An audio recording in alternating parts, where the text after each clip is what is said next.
right. Well, I'm very happy to be joined by my next guest, who is someone that's been has popped up in the playlist, I think, a few times now and the podcast, but yet to have a chat with. So, Jamie Jamal, hello, lovely to meet you. Oh yeah, nice to meet you, and thanks for playing my music in the Yeah. past. Absolutely. Thanks for sending it. It's always really lovely when people kind of get in touch and send you the latest stuff. So, because it's We weird the never way I know. started doing this. I was that person, and now it's You nice to. never know your connections when you're sending it out, do you? I mean, I've Yeah, made some great connections, especially in yeah, the electronic community. Yeah, so sending it out, you never know what's going to happen. yeah, totally. Yeah, absolutely. No, it's really, it's really nice to get that. It's like a hand delivered little piece of music Yeah, to you. It's always really nice. So, we'll get into your music and your latest release as well, and maybe one of your other tracks as well, which we'll put on the show. But I guess for anybody who's not familiar with you and your work, we were just chatting before about how you're kind of maybe putting some stuff together, looking back at what you've been doing. So yeah, there's been lots of yeah, different guises, lots of different ways in which you've shared music over the years. Yeah, tell us about it. Who are yeah. you? Good question. Who am I? Who are any of That's us? the trickiest question. Yeah, Yeah, go in with a deep one. Why not? yeah. So I guess I started in 2015 as This Human Condition with a chap I met at a Bristol songwriters circle called Mr. Minchie. And we started off kind of supporting each other really, because it's a bit daunting going out on your own, isn't it? Yeah. Um, anyway, it was other people that suggested that maybe we should work together because we seem to blend together quite well on our voices. And we started helping each other produce each other's tracks and encouraging each other. And it kind of formed organically, I suppose. So we put out our first release in 2015, Mm-hmm. and we went right through until about 2020. And then Mr. Minchie got some health complications, life-changing health complications. So we put that on pause, and I started collaborating through lockdown with lots of different people. So put out some solo releases and collaborations, and also during lockdown, I formed Flux with my good friend Richard Mordecai. Mm-hmm. We had also written about 5 songs for Flux, for This Human Condition. Yeah. So it kind of all weaves in. Yeah, so I guess so. The answer is This Human Condition, Jamie Jamal, Flux. That's kind of my output. That's cool, and it's all different aspects, I guess, of your art as well that you're able to kind of share in different ways. Yeah, So, yeah, no, it's cool, great. And so Bristol is where you are based, where you're from, or exactly. Yes, it's where yeah. you are right now. It's where I am right now in Stokes Croft. Yeah. Lovely. Do you know, I've never been to Bristol. Oh, you should come I down. know, yeah, it's definitely somewhere that I've always heard great things about, but yeah, I've yet to visit. Yeah, well, So look me up and I'll give you a tour. I'd love it. I'd love to. I'm trying to get some gigs back in the go again, so I'd definitely love to hit up Bristol at some Sure, yeah, point. yeah. But yeah, it's a really like arty, good music scene as well. Yeah, so I live in Stokes Croft, which is very central, Hmm. kind of home of Banksy's, where the first Right. Banksy's were. Massive Attack, St Paul's just Mm. down the road. Sharon Nelson from Massive Attack used to live down the road. So yeah, lots of art.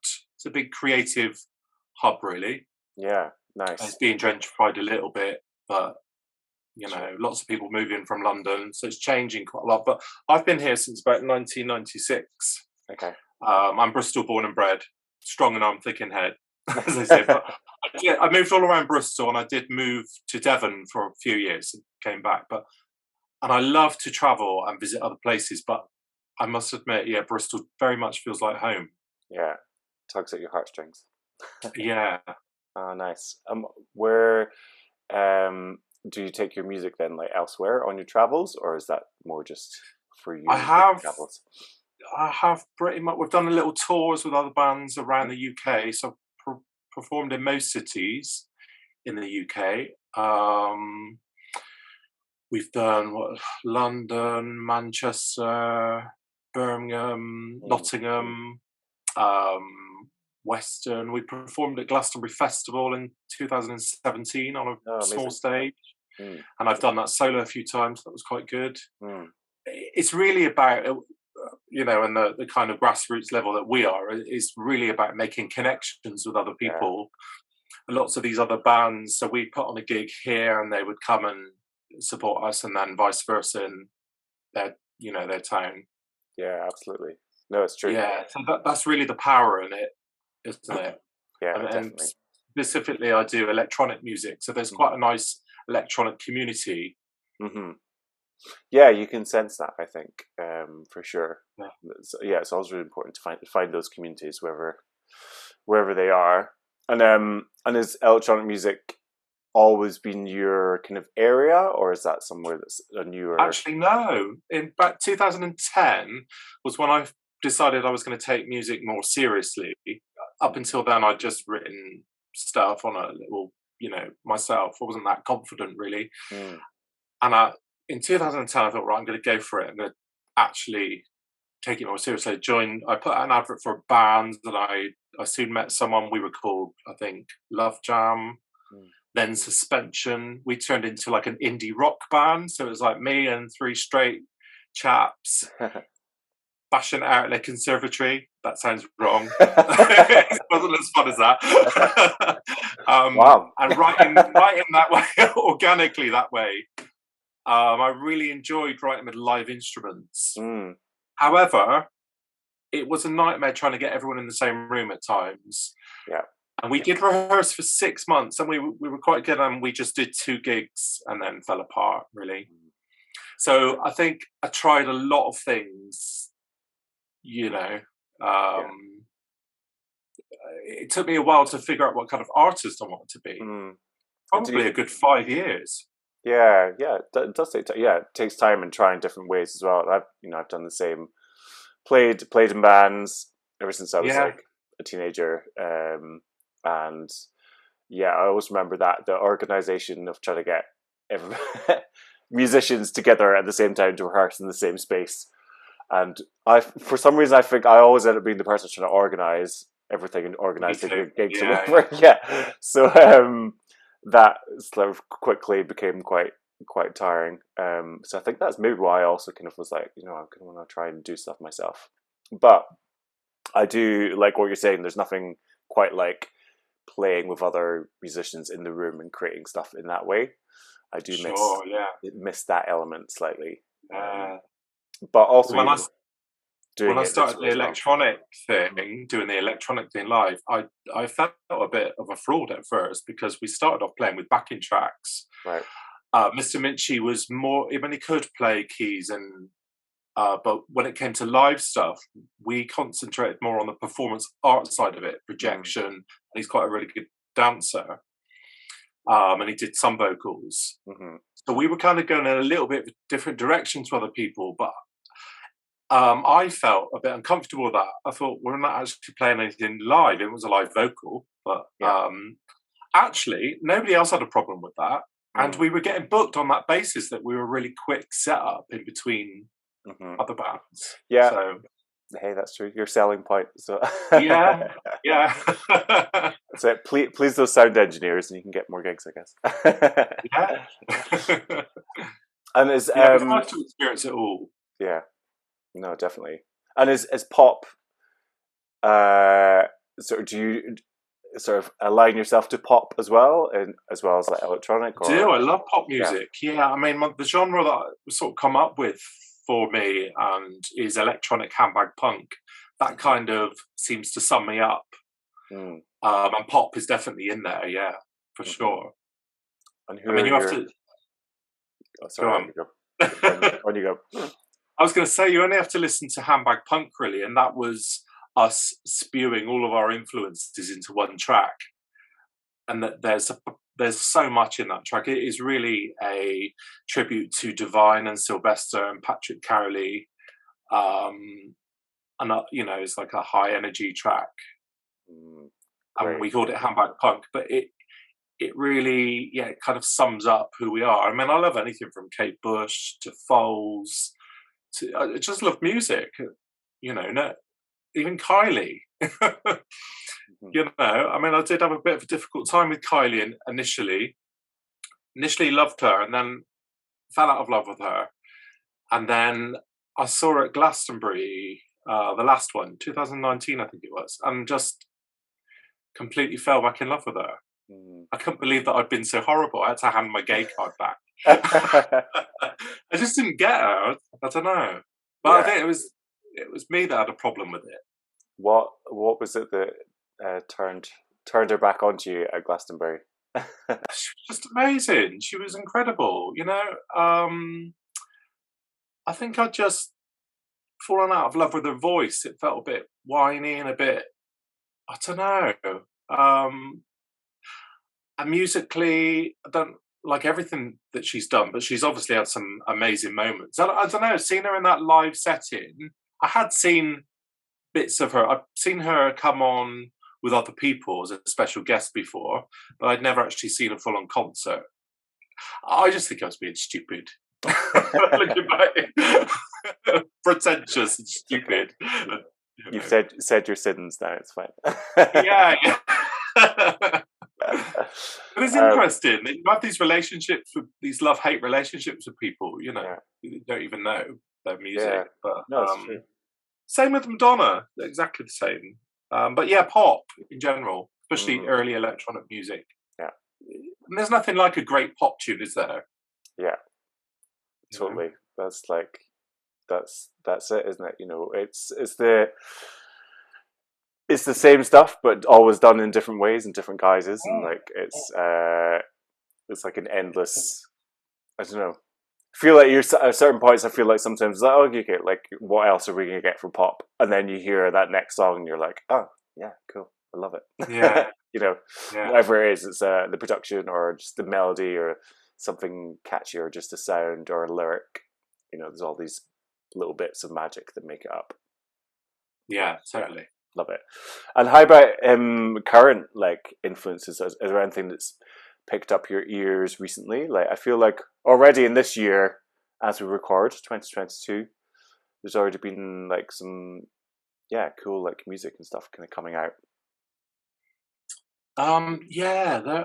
A couple of weeks ago I went to see this trans girl called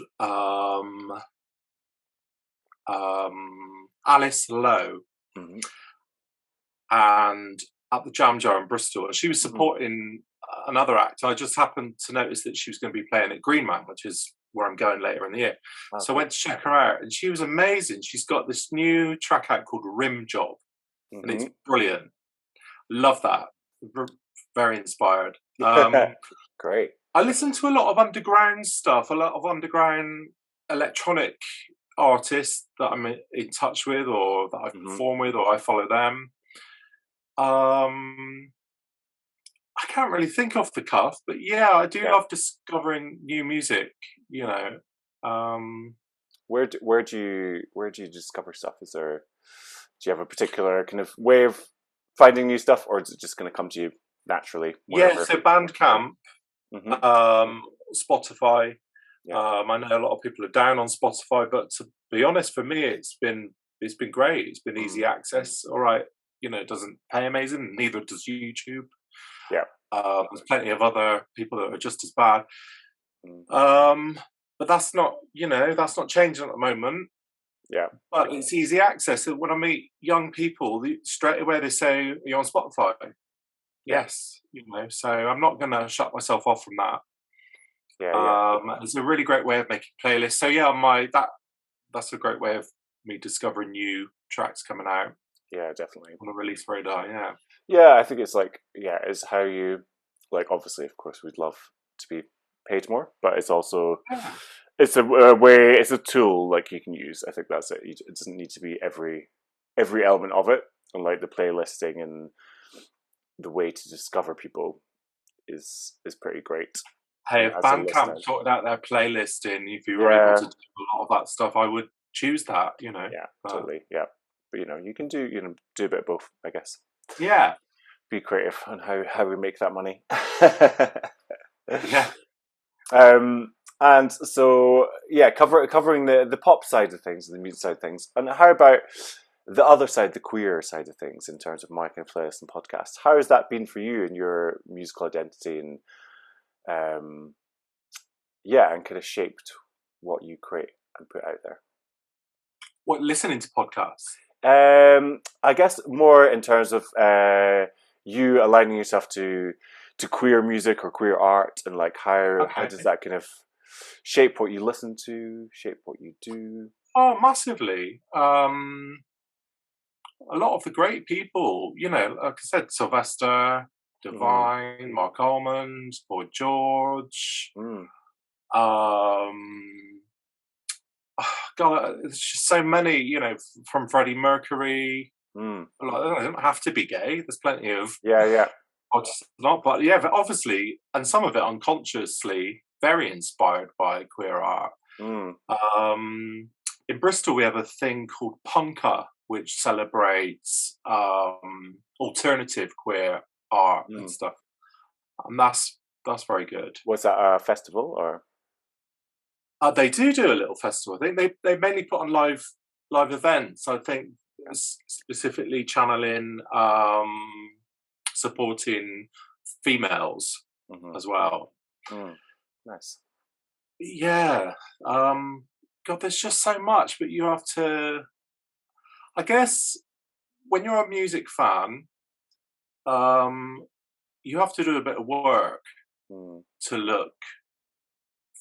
But you know, there's plenty of decent music being made out there. But you know, if you listen to the radio or if you're expected to come to you, it won't. You'll just get Yeah. the mainstream stuff. And although I love some mainstream, I'm pretty much not. I listen to a lot of underground stuff that a lot of people probably wouldn't have heard of. Yeah. No, totally. I think, yeah, once you start kind of doing that and uncovering stuff, then sometimes, yeah, you don't really need to go back to the mainstream stuff because you can No, find stuff that's been influenced by or influences the mainstream stuff, or a totally. whole Yeah, other all these artists that are kind of under the radar. Like there's so yeah, like you say, there's so much music. Yeah, yeah. putting in the work as listeners. I mean, even Ollie, years and years. I mean, he's doing it for. I mean, I must admit, I never really connected to Sam Smith, although I Mm. kind of wanted to. I've seen him live a few times, but Ollie, I think I connect to him more. Mm. And then I love what he's doing, his pop thing. And then back to Kylie. In fact, my favourite ever album of Kylie was what she released during lockdown, the Magic album. Yeah, yeah. No, totally. Yeah, I agree. I thought it Yeah. was the best thing she's ever done for me. Mm. Yeah. Yeah, no, it's interesting. I know. I was thinking about this today as well about like how also experiencing music. I think I also I don't know why this came into my brain, but experiencing music as a gay guy and through like a queer lens. Like I think for me music is quite a queer thing because I think in terms of when I create stuff, I'm always basing it upon my own experiences or that of my life, which is through queer eyes. Yeah. And I don't know why I was thinking that, but I was thinking, yeah, I was kind of like, oh, well, I wonder what it's like to not do that.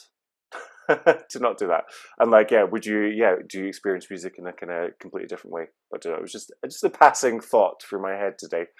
I was just wondering how much the two kind of really do actually relate to each other. Yeah, I suppose that's partly about finding my identity as an artist as well. Mm, Because when I first started off, I was working with three straight men yeah, whose music was very different to mine. And lyrically, obviously, I was a bit too. I did chuck in the odd line or the odd thing that yeah. I knew, but they weren't really that into lyrics, to be honest. Mm, In fact, the drummer, who was my main problem with, did say to me, "I'm just not interested in lyrics." And mm. I always think that for me, they're one of the most important parts of a song. I totally agree. Yeah. Yeah, I did teach him a lesson. Funny enough, we were doing a gig in Portishead, and it was going well, and we were asked for an encore. And we'd loosely been in rehearsals, been doing Glory Box by Portishead, and I thought it'd be quite funny just to do that as the encore. We had nothing else to do. Yeah, we'd done all of our tracks, and it was a very spit and sawdust pub, full of there's people spitting and drinking cider and tattoos and very butch. And there was a lot of females there as well that were dancing. However, so we launched into this song, and it wasn't until I got to the line singing "I Just Want to Be a Woman" that it kind of dawned on the drummer that maybe he should listen to the lyrics. And then you can see there's a bit of footage of it. You can see some of the guys are all awkward and they start piling out the door. But the girls loved it. I thought that was quite, that was my point. Yeah, that's cool. I love that. What a great story. Yeah, maybe that's it. Maybe it is in the lyrics because I totally feel the same. I've ever since, even I remember being like a kid, like a young kid, always being really into what they were singing as opposed to the other stuff. And I think obviously I learned to love all the other bits and bobs as well. But and similar. I played in a band with straight guys, and it was for them. It was always about the music, the riffs, and the bass and the drums, which are important as well. But then it was up to me to write the lyrics. I'm like, thinking about, and they're like, oh, whatever, just sing whatever you want. I'm like, no, it's really boring. Not very supportive, is it? No, but hey, maybe that's part of shaping the music that comes out now. Yeah, interesting thoughts to ponder. But speaking of the music that is coming out now, let's chat about your latest track. Tell us about it. Right, well, this latest Flux track is called Just Because You Can Doesn't Mean You Should. And it's been floating around for maybe 4 or 5 years. And we've been one of those tracks, it's probably the track that we've worked the most on ever. Because those tracks, you get to a certain point and you think, I know this could be epic, but I just don't know what to do with it right now. You just abandon it and then keep coming back to it. And then I went round to Richard's a couple of years ago and he's like, oh, I've added this choir effect to it. Oh, right, cool. That's your choir. Yeah, so it's starts off as an orchestral landscape. And then the electronics kick in, and it's got a Welsh male choir in it as well. Mm-hmm. Not a real one; it's all electronically made. Mm-hmm. So I must have sung this track about 100 times over the years because as we kept changing it musically, obviously it needed to be sung differently and develop in that way. Although the lyrics pretty much stayed the same, the way I sang it was different. Mm-hmm. Yeah, so there's been several times where I'm like, oh, can we just delete this track? It's just getting on my nerves. And we just hit the sweet spot, and we just got to a point where we started falling in love with it again and finished it. So that's this track, and lyrically it's become quite poignant as well with what's going on around the world. Yeah. Although that wasn't his intention. But it's interesting how I think that happens, that happens quite a lot actually. It's even something that you've written yourself and then events unfold and you're like, oh, wow, actually that is quite, you look at it from a different point of view or from a different lens of what's happening. Like it can reflect on different stuff, which I guess, is the power of songwriting and lyric writing, especially, about how you can delve into stuff that's happening around you. No, it's great. Well, it's a great track, and thank you so much for sharing it. Thank you. And do you envisage an actual male or Welsh voice choir in the future singing alongside you? That would be incredible to do that song with an orchestra and a real live choir. I mean, we put this stuff out there eventually. That would be amazing, but obviously that's money, time, Well, it's fine. We can share. Let's get some more people roped in. We'll share the cost of that orchestra and choir because I'd like that as well. Well, let's do a whole orchestra showing. get Yeah, people in. Yeah, that'd be great. let's do it. Let's set it up. I'm sure Bristol is probably a pretty good place for that as well. Yeah, yeah. I am my only connection of Bristol is actually through a kind of choir project that I once did. Oh, There's a composer in Bristol called Verity Standen. Yeah, Verity mm, Standen. okay. Um, she does kind of like classical stuff, but it's a lot kind of like performance related stuff as well. So there was this performance called Hug, as in like Right. to hug someone. Yeah. Um, and this was like, I don't know, back in like 2016 or something. And so it was all an a cappella like singing group. It was all based on quite a lot of like folk music, and particularly kind of Balkan kind of stuff. So quite a lot of like Mm. really lovely clashing harmonies, like very close harmonies and stuff. So the music itself was really cool. We all learned it, but then what happened with the audience is they came in and they came in and blindfolded themselves before they saw the Oh, singers, and then we were yeah. all assigned an audience member who was sitting in a chair, and then we literally hugged them as we sang, and we hugged them Oh, in like in different ways, yeah. all like related to the music, and so it was this experience of them well being hugged, but also like the vibrations of someone singing while they're hugging you and all that kind of stuff. So um probably not for everybody, but like Well, that it sounds was like a so really oh, interesting it was concept. so interesting, such a cool piece of music and cool kind of like, and actually like really simple Yeah. concept as well. Like it was, it was just a cappella singing and this thing of people being held as they were being sang to, and like without fail Oh, every I did. yeah, Well, without music fail is very every healing, isn't it? So it feels like and I'm a carer, mm, a part-time carer. So from that aspect, it feels like quite a healing yeah, oh totally. And that's, I was going to say, like every without fail experience. every single performance at least one of the audience members would be absolutely like overcome with I can imagine. emotion and Yeah. tears, because yeah, it's very like you'd also get some drunk people and some people laughing as well. That's all part of it. Yeah. Also, Yeah. trying to hug someone and sing whilst they're like laughing is also quite a fun experience, because then you also kind of end up laughing as well, and that, I don't know, Yeah. Yeah. also becomes part of it. But yeah, but Seeing that's people's response to it. Yeah. Everyone yeah, responds differently, don't they?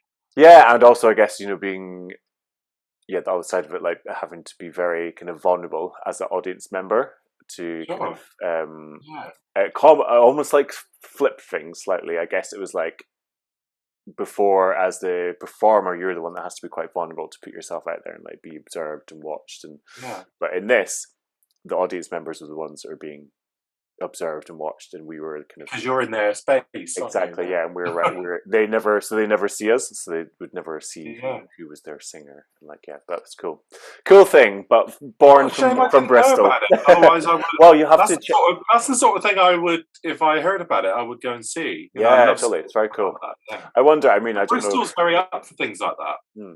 It works here, quirky things. Yeah, Yeah, totally, and I think that's so quite a lot of the singers were from Bristol.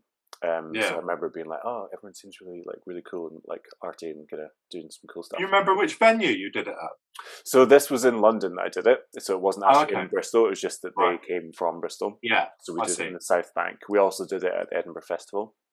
Right. Um, and then, but I'm pretty sure it was born and started in Bristol. Wow.